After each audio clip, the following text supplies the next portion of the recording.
Il y a quelques jours, en allant faire quelques courses dans le magasin bio près de chez moi, je suis tombée sur un flacon de berbérine. Les promesses inscrites sur l'étiquette étaient plutôt séduisantes. Perte de poids, réduction des envies de sucre, baisse de la glycémie, et bien d'autres bénéfices. Peut-être que vous aussi vous êtes déjà tombé sur ce genre d'allégations sur les réseaux sociaux, où la berbérine est souvent présentée comme un remède presque miraculeux. Pourtant, en 2019, l'Agence nationale de sécurité sanitaire a publié un rapport qui remet en cause la sécurité des compléments alimentaires de berbérine. J'ai donc décidé de mener ma petite enquête. Et aujourd'hui, je vous partage ce que j'ai découvert. La berbérine, vrai allié santé ou fausse bonne idée? On fait le point ensemble. Je m'appelle Angèle, passionnée de santé, et en particulier de santé naturelle. Sur cette chaîne, je partage des infos simples et fiables pour vous aider à rester en forme. Les vidéos sont créées avec l'aide de l'IA, mais le contenu repose sur de vraies recherches et des sources sérieuses. Si ce genre de sujet vous parle, pensez à vous abonner, liker et partager. Et bien sûr, ces conseils ne remplacent pas ceux d'un professionnel de santé. En cas de doute, demandez toujours l'avis d'un médecin. La berbérine est une substance naturelle qu'on trouve dans plusieurs plantes, comme le coptis, le berberis ou l'hydraste du Canada. Elle est extraite de leurs racines, de leurs tiges ou de leur écorce. Elle est utilisée depuis des siècles en médecine traditionnelle chinoise et ayurvédique pour ses effets antimicrobiens et digestifs. Mais aujourd'hui, c'est surtout son action sur le métabolisme qui fait son succès. On lui prête les effets suivants: régulation de la glycémie. La berbérine améliore la sensibilité à l'insuline, réduit la production de glucose par le foie et aide à stabiliser la glycémie. Elle peut donc être utile aux personnes en prédiabète ou atteintes de diabète de type 2. Mais plus largement, elle peut aussi aider toutes celles et ceux qui souffrent de résistance à l'insuline, un trouble de plus en plus courant.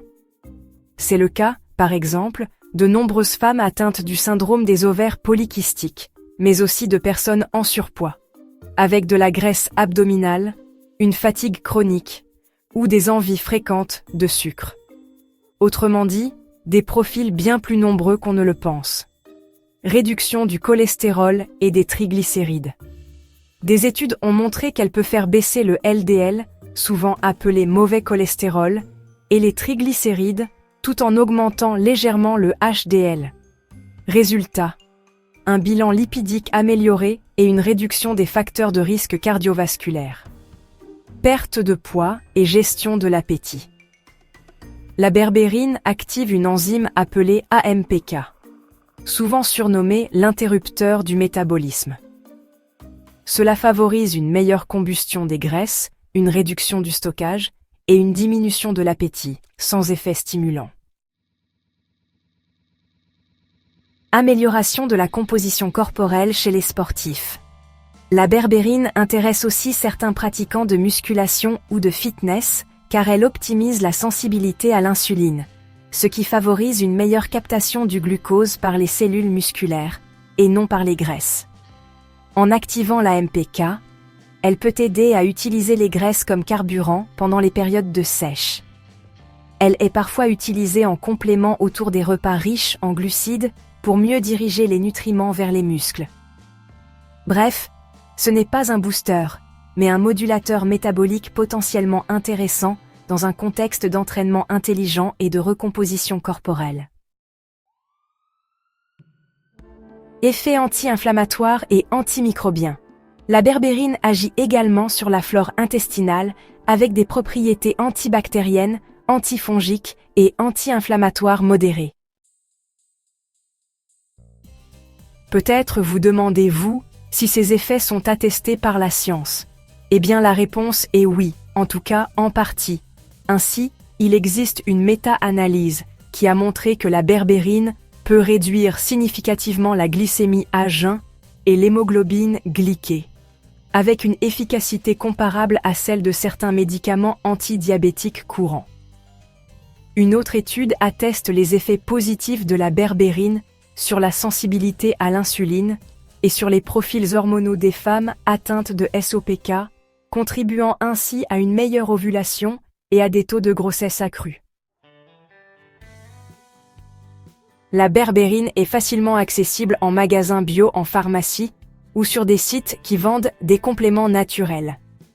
Regardez toujours les certifications de ces sites avant de commander. On la trouve sous forme de gélules ou de comprimés, souvent combinés avec d'autres actifs comme le HCl, le chardon-marie ou le chrome. En général, on recommande un dosage compris entre 500 et 1500 mg par jour en 2 à 3 prises, car la berbérine a une vie courte et ne reste pas longtemps dans l'organisme.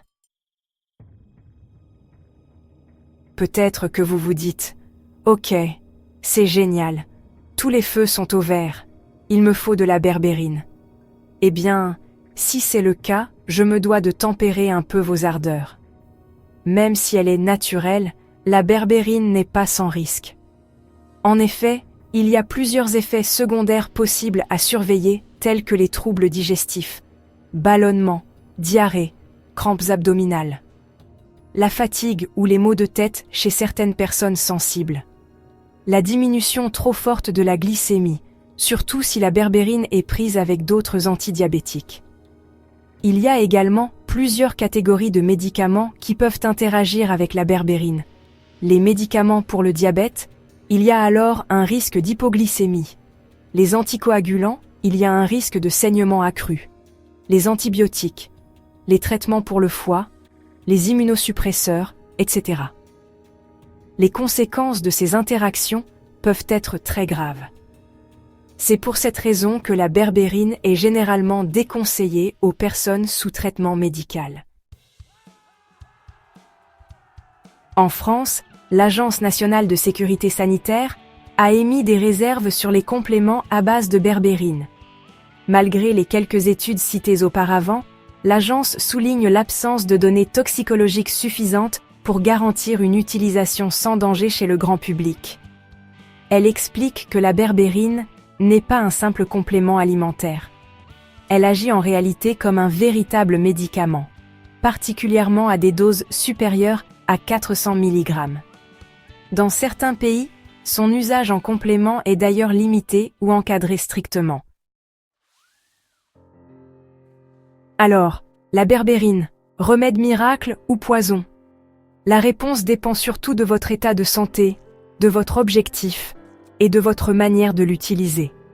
Vous l'aurez compris, la prise n'est pas à prendre à la légère et un avis médical est impératif pour ne pas faire d'erreur. Si cette vidéo vous a été utile, n'oubliez pas de liker, de vous abonner et surtout de la partager à une personne qui s'intéresse aux compléments ou à la santé naturelle. Dites-moi en commentaire, avez-vous déjà testé la berbérine? Je lis vos retours avec attention. À très bientôt sur Sémaforme.